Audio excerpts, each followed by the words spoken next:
নমস্কার, কেমন আছেন আপনারা? আশা করি সবাই ভালো আছেন। উত্তরণ কৃষির নতুন পর্বে সবাইকে স্বাগত। আজ আমরা আসছি নদিয়া ডিস্ট্রিক্টের হরিণঘাটা থানার সাতশিমলা গ্রামে। তো দেখব এই গ্রামটি মূলত গাজর চাষের জন্য এখানকার এই গ্রামটি ফেমাস, কারণ এখানে আর্লি ভ্যারাইটিসও হয়, লেট ভ্যারাইটিসও হয় এবং পশ্চিমবাংলার বিভিন্ন প্রান্তে ফার্মার বিভিন্ন পাইকারিরা এসে এখান থেকে বাগান হিসাবে কিনে নিয়ে যায়, অর্থাৎ পুরো বাগান লিজ নিয়ে তারা কিনে নিয়ে যায়।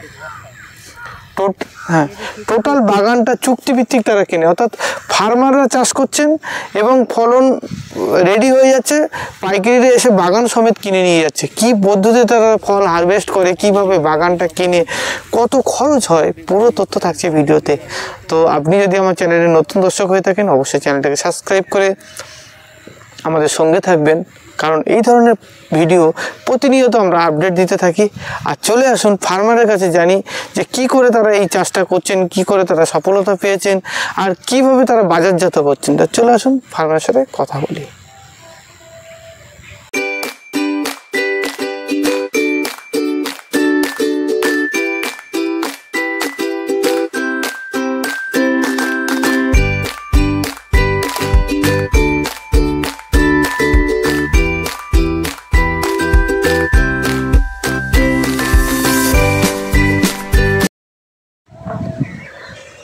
কৌশিক ভাই, উত্তরণ কৃষিতে তোমাকে স্বাগত। কেমন আছো বলো? দাদা ভালো আছি। বলছি এই গ্রামটার নাম কি? সাতশিমুলিয়া। সাতশিমুলিয়া, এটা তো হরিণঘাটা থানার আন্ডারে। হরিণঘাটা থানার আন্ডারে। মূলত এই গ্রামে তো যেদিকে যাই শুধু গাজর গাছ আর গাজর গাছ। হ্যাঁ দাদা। কতদিন ধরে এই চাষ করছো? দাদা চাষ করছি ইংরাজিতে সেপ্টেম্বর। হ্যাঁ, সেপ্টেম্বরের 14-15 আর বাংলায় ভাদ্র মাস। ভাদ্র মাসে এই চারাটা প্রথম প্রথম হারভেস্ট করা হয়। না, হারভেস্ট রোপণ করছি আমরা। হারভেস্ট তো এই সময়টাই হচ্ছে। হারভেস্ট এই সময় হচ্ছে। তো রোপণ করে বিঘে প্রতি কত দানা লাগছে তোমার? দাদা আমরা যেহেতু ভাদ্র মাস, আমরা তখন দানা দিই বিঘা প্রতি 800 থেকে 700 গ্রাম। 800 থেকে 700 গ্রাম। আচ্ছা, কারণ তখন ওয়েদারটা খারাপ থাকে, বৃষ্টি ঝড় বৃষ্টিটা হয়, কিছু মর্টালিটি থেকে যায় দাদা, থেকে যায়। আচ্ছা, মাটি কিভাবে প্রস্তুত করছো সেই সময়টা? সেই সময় মাটি দাদা চাষ তো দেওয়া হয়, চাষের সাথে সারটা ইউজ করি আমরা 10-26 পটাশের ভাগটা বেশি থাকে, গাছটা টাইট রেখে দেয়। আচ্ছা, ঠিক আছে। আর মাটির বোরন, মাটির পোকার জন্য একটু ডাস্টবান ইউজ করি, দিয়ে আমরা বুনে দিই। দিয়ে কি মাটি কতদিন তৈরি করে মাটি? না না না না না, ওরকম কোনো মাটি জো হলেই, চাষ দেওয়ার উপযুক্ত মাটি হলেই আমরা বুনে দিই। তারপরে সার ওষুধ দিয়ে তৈরি করে। হ্যাঁ, দিনের দিন, একদম দিনের দিন। দিনের দিন তারপরে গাজর বুনে দিন। হ্যাঁ। কতদিন পরে হারভেস্ট হতে হয়? হারভেস্ট 3 মাস পর। 3 মাস পর। আর এই মিডিলে কি জলসেচ দিতে হবে, সার ওষুধ দিতে হবে? যদি বৃষ্টি হয়, বৃষ্টি হলে তো আর ছেঁচার কোনো প্রশ্ন আসে না। আর না হলে একবার বোনা হয়ে গেলে তারপর আর সার চলে না গাজরে। ওই প্রথমবার যা খাওয়া, হ্যাঁ, একবারেই। তাহলে তো তুলনামূলক কম খরচের একটা চাষ। না দাদা, তুলনামূলক এই গাজর চাষটা দেখা যায় কি একবারে তোমাকে খরচ করিয়ে নেবে। একবারে একদম বোনার দিন একটা হিউজ পরিমাণে তোমাকে খরচ করিয়ে নেবে। তারপরে যা খরচ হবে নিরানো খরচ, পরিষ্কার আগাছা টাগাছা বাঁচা, এই ধরনের খরচ। হ্যাঁ, ওইটা একটা ভালো খরচ। গোড়ায় মাটি টাটি দেওয়া। মাটি যখন ভাদ্র মাস যখন করলাম, মাটি অনেক সময় ভেঙে যায় দাদা। আচ্ছা, তার 2 মাস পরে আমরা কি 1 মাস পরে মাটি টেনে দিতে হয় গোড়ায় টেনে দিতে হয় মাটি। তারপরে আস্তে আস্তে করে ও রেডি হয়ে যাবে। দরকার হলে সেচ দিতে হবে।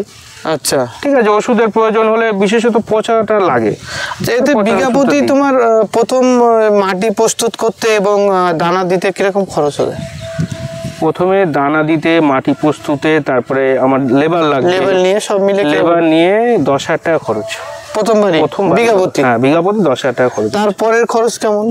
তারপরের খরচ টোটাল ওষুধ, লেবার কস্ট ধরে তুমি আরো 8,000 টাকা ধরো, 8 থেকে 9,000 টাকা ধরো। 8 থেকে 9,000, আমি 10,000 তাহলে বিঘা প্রতি মিনিমাম 20,000 টাকা খরচ আছে। কতদিনের ফসল এটা? 90 দিন। 90 দিন। এবার 90 দিন করে যদি এই যে আপনার এই তোমার এই বাগানটা খুব ভালো ফসল হয়েছে আমি মনে করছি, মানে গাছও ভালো, তো এই যে ফলনের ধরন আছে, তো এটা বিঘা প্রতি কতটা উৎপাদন হতে পারে? তোমরা তো কিলো হিসাবে বিক্রি করো নাকি? না, তাহলে ক্ষেত চুক্তি দিয়ে দিই। ক্ষেত চুক্তি দিয়ে দিই। তো গাছের যা ফলন আছে তো কিরকম এক্সপেক্ট করছো? 90 থেকে 100 কি 110 বস্তা? 110 বস্তা। তো 110 বস্তা যদি গাজর একটা এক বিঘাতে উৎপাদন হয়, তার আনুমানিক মার্কেট ভ্যালু কিরকম আসে? মানে একটা পাইকারি কিরকম দাম দিতে পারে? পাইকারি 60,000 টাকা। 60,000 টাকা? তাহলে 60 থেকে 70,000 টাকা। তাহলে আমি 20,000 টাকা আমি খরচা করছি, 60 থেকে 70,000 টাকা আমি 3 মাসের মধ্যে পাচ্ছি, তাই না? প্রায় 3 গুণ, মানে 1 গুণ খরচা করলে 2 গুণ তোমার মানে লাভ অংশ থাকছে। খুব একটা রিস্ক আছে এই চাষটা? কি কি? হ্যাঁ দাদা, রিস্ক আছে। কি কি জিনিস? রিস্ক একটা ব্যাপক পরিমাণে। ধরো মাল আমার রেডি, যেরকম দেখায়,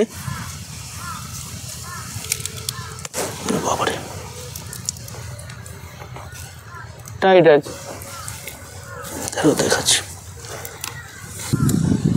এই মালগুলো ধরো এখন রেডি। হ্যাঁ, এই মাল এখন যদি বাই চান্স ওয়েদারের খারাপের কারণে যদি বৃষ্টি হয়ে যায়, আচ্ছা, তাহলে রাখা সম্ভব হবে না, এই মালগুলো পচে যাবে। ও, এইটা হলো সবথেকে বড়। ওয়েদারটা একটা ম্যাটার। হ্যাঁ, ওয়েদারটা একটা ম্যাটার করে। মানে এমনি রোগ এমন কিছু হলো সব মরে গেল এরকম কিছু? না না না না, সেটাকে বলে পচা রোগটা লাগে, পচার জন্য ওষুধ দিলেও কন্ট্রোল হয়ে যায়। ফাঙ্গাল, বেশ ফাঙ্গাল এগুলো দিয়ে দাও। আর তাহলে বৃষ্টি ওয়েদারের একটা সমস্যা, ওয়েদারের একটা বড় সমস্যা। আচ্ছা, গাজর চাষিদের এমনি লাভবান অবশ্যই থাকছে, বিঘা প্রতি প্রায় 40,000 টাকা লাভ পাচ্ছেন। কিন্তু সমস্যা হচ্ছে যদি প্রাকৃতিক বিপর্যয় হয় বা প্রচুর পরিমাণ বৃষ্টি হয়, সেটা একটা ক্ষতির সম্মুখীন তারা হচ্ছেন, তাই তো? সর্বোচ্চ কত বিঘা চাষ করেছে এ পর্যন্ত? এবছরে কত বিঘা করেছে? এবছরে আমার নিজের ছিল 8.5 বিঘা। 8.5 বিঘা? 8.5 বিঘাতে 8 ধরুন 9 বিঘাই ধরুন, 8.5 বিঘাতে খরচ কত হয়েছে টোটালে? খরচ প্রায় 1,80,000 টাকা। 1,80,000, হ্যাঁ, ওরকম অ্যাভারেজ যাবে। 1,80,000 টাকা আপনি 5.5 বিঘাতে 9.5 বিঘাতে খরচা করছেন। আর্নিং কিরকম হয়েছে? এভারেজ কি 40,000 টাকা প্রফিট হয়েছে? এভারেজ 40,000 টাকা প্রফিট হয়েছে। এভারেজ 40,000 হয়েছে। তো আপনারা হিসাব করুন, এনার 9.5 বিঘা জায়গার উপরে বিঘা প্রতি প্রায় 60,000 উনি বিক্রি করেছেন। আর্লি ভ্যারাইটিস তো ছিল আপনাদের? হ্যাঁ, এখনো আছে। আর্লি ভ্যারাইটিস এখনো আছে। ওইটার দাম কেমন পেয়েছে বিঘা প্রতি? ওইটা এখনো বিক্রি হয়নি, আর গোটা 10 দিন পরে বিক্রি হবে। আর যেটা প্রথমে বিক্রি করেছে, ধরো এখান থেকে 1 মাস আগে যেটা বিক্রি করেছো, সেটা আমরা 60,000 টাকা করে বিঘা প্রতি পেয়েছি। বিঘা প্রতি এখনো 60,000 টাকা আছে বিঘা? এখন একটু কমেছে বাজারটা, একটু কমেছে বাজারটা। মানে যখন চারিদিক থেকে প্রোডাকশন হচ্ছে তখন একটু বাজারটা কমেছে। আচ্ছা, এই অঞ্চলে তো ম্যাক্সিমাম লোক গাজর চাষ করে। গাজরের জন্য উপযুক্ত মাটি কি এটা? উপযুক্ত মাটি, উপযুক্ত মাটি। তো অনেক অনেক ধন্যবাদ, অনেক তথ্য আমার ভাই কৌশিক ভাইয়ের থেকে নিলাম। আর গাজর চাষ তো খুব একটা বেশি হ্যাপার নয়। না, হ্যাপা দাদা আছে। হ্যাপা কি? হ্যাপা আছে, সব থেকে বড় হ্যাপা হলো ওয়েদার। ওয়েদারের উপরে এরপরে কোনো হ্যাপা নেই। ওয়েদার তো সবার অলক্ষ্য, সবার বাইরে। হ্যাঁ, সবার বাইরে। ওয়েদারের বাইরেও তো এটা মোটামুটি করা যায়, ওয়েদার যদি ঠিকঠাক থাকে এটা করা যায়। ঠিক আছে। এখানে গাজর হারভেস্ট হচ্ছে, তো এখন পুরোপুরি চারিপাশে ফার্মাররা গাজর হারভেস্ট করছে এবং প্রচুর ভালো সাইজ। দাদা, একটু আপনার থেকে জেনে নিই, এটা কি জাত? এটা হচ্ছে টকিটা। এটা মূলত আপনার রোপণের টাইম কোন সময়? ধরো 3 মাস পিছিয়ে দেন। 3 মাস পিছিয়ে যাব? মানে এটা যদি আপনার টুয়ার্স জানুয়ারি মাসে, আজকে 15 তারিখ, তাহলে আপনার ডিসেম্বর, নভেম্বরের দিকে, অক্টোবরের শেষের দিকে নাকি? অক্টোবরের দিকে শেষের দিকে। এটা কি পদ্ধতিতে আপনারা রোপণ করেন? 80 থেকে 90 দিন লাগে, বুঝেছেন? 90 দিন লাগে? হ্যাঁ। আচ্ছা, এটা কি আপনারা দানা ছড়িয়ে দেন? হ্যাঁ, দানা ছড়িয়ে, ভাটি করে দানা ছড়িয়ে। এই দেখুন, এই ভাটির এক একটা ভাটির চওড়া কতটা আছে? এটা 2 হাত আছে। 2 হাত মানে প্রায় 2.5 ফুট 3 ফুটের কাছাকাছি নাকি? হ্যাঁ, 2 হাতে যাবে তাই। 2 হাতে যাওয়া যাবে তাই। আর এই 1 বিঘাতে কতগুলো ভাটি করেন আপনারা? বিঘাতে কত পরিমাণ লাগতে পারে? দানা লাগে, ঠিক আছে? হ্যাঁ, বিঘাতে কত পরিমাণ দানা লাগতে পারে? ওই নাভি হলে মনে করো তোমার লাগবে 600 গ্রাম। হ্যাঁ, আর আগুতে করলে লাগবে 700 গ্রাম। আগুতে মানে যেটা আগে ওঠে আর কি? হ্যাঁ, আচ্ছা আচ্ছা ওটা এখানে বর্ষার সময় তো, হ্যাঁ বৃষ্টিতে দানা কেটে যায়, আচ্ছা তাই হুম। ওই সময় বর্ষা হলে বেশি বৃষ্টি এটা হলে- এটা এটা যেটা এই বিঘা প্রতি ফলন কিরকম হয়েছে এবার? এবারে ধরো কোনো খেতে হয়েছে, তো হচ্ছে বস্তা 100 বস্তা হচ্ছে বিঘাতে? হ্যাঁ আর এক এক বস্তায় কিরকম, এক এক বস্তায় কিরকম আপনার আসছে ওয়েট?